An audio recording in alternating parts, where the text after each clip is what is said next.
Buenos días, lunes 18 de mayo de 2020. En cuanto a los mercados, tenemos los mercados en Europa principalmente comienzan la semana con mercados al alza, sin datos respecto a una segunda oleada de contagios por coronavirus. Es así como la progresiva reapertura de las economías en Europa genera optimismo en los mercados. Por otra parte, la empresa farmacéutica Sorrento Therapeutics de Estados Unidos evidenció un alza de 158% el viernes en Wall Street, ya que se estima que uno de sus remedios, de su fármaco, estaría siendo exitoso en la lucha contra el coronavirus. Respecto al petróleo, el WTI se ubica sobre los $30 el barril, mientras el Brent estaría superando los $34. Los recortes de producción y la reapertura económica en algunos países se traducen en una recuperación de los precios del petróleo. En cuanto a la industria aeronáutica, la reanudación de algunos vuelos y la decisión de permitir a las aerolíneas que ocupen los asientos del medio produce un rebote en el precio de las acciones de este sector, que sin lugar a dudas ha sido fuertemente castigado por la crisis generada por coronavirus.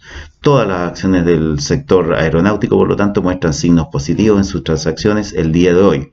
En resumen, mercados internacionales al alza, mientras en Chile, que está ubicado en el hemisferio sur, por cierto, la pandemia aún no se puede decir que haya alcanzado su pico, lo mismo que en los países de la región, y seguirá manteniendo a la población confinada por un buen tiempo más y nuestra economía contraída. Precisamente en cuanto a economía, el Banco Central informó hoy día las cuentas nacionales, donde el PIB del primer trimestre creció un 0,4% respecto al primer trimestre del año 2019. Lo anterior debido a las medidas decretadas precisamente por la autoridad sanitaria o adoptadas en forma voluntaria por la población para la contención del contagio del COVID-19 a partir de marzo, las que impactaron las actividades de educación, comercio, transporte y restaurantes y hoteles, entre otras. Desde la perspectiva del gasto, lo anterior se vio reflejado principalmente en el consumo de los hogares. El trimestre presentó un día hábil más que el mismo periodo del año anterior y un día adicional debido al año bisiesto, es decir, el efecto calendario resultó positivo en 0,4 puntos porcentuales. Por otra parte, desde la perspectiva del origen, las principales actividades que contribuyeron al resultado fueron minería, servicios financieros y construcción. Este resultado fue parcialmente compensado por actividades que se vieron afectadas por la emergencia sanitaria. Acorde a cifras ajustadas por estacionalidad, el PIB creció un 3% respecto al trimestre anterior, resultado que se explicó por la recuperación de las actividades de servicios que registraron resultados negativos en el cuarto trimestre de 2019, impactados precisamente por el estallido social de octubre. En efecto, las mayores contribuciones fueron servicios personales, comercio y servicios empresariales. En tanto, desde la perspectiva del gasto del PIB, la caída de la demanda interna fue más que compensada por el aumento de las exportaciones netas. La demanda interna cayó un 2,6% anual, arrastrada por... Desde la perspectiva del gasto del PIB, la caída de la demanda interna fue más que compensada por el aumento de las exportaciones netas.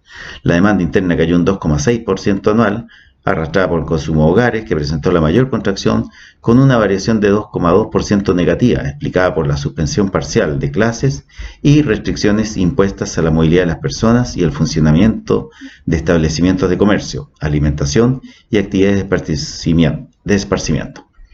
Por su parte, la formación bruta de capital fijo, o sea, lo que conocemos comúnmente como inversión en capital fijo, mostró un menor crecimiento que en trimestres previos, registrando un alza de solo 0,4%. En efecto, si bien la construcción presentó un dinamismo superior al del trimestre anterior, la caída en la inversión en maquinaria y equipos compensó parcialmente este resultado.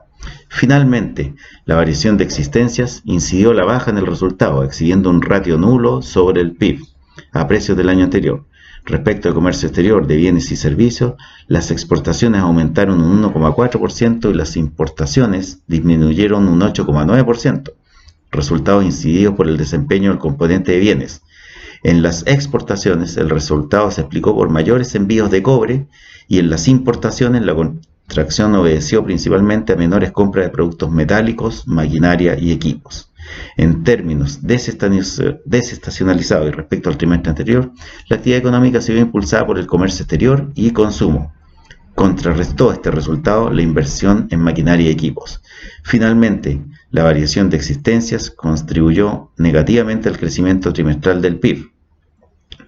Por lo tanto, el ingreso nacional bruto disponible real cayó un 1,6%, explicado principalmente por una caída en los términos de intercambio. El ahorro bruto total ascendió al 22,8% del PIB en términos nominales, compuesto por una tasa de ahorro nacional de 21,3% del PIB y un ahorro externo del 1,5%, correspondiente al déficit en cuenta corriente de la balanza de pagos. Eso ha sido el correo de hoy día 18 de mayo de 2020. Pueden ver el documento completo relativo a este informe de apertura en www.renta4.cl.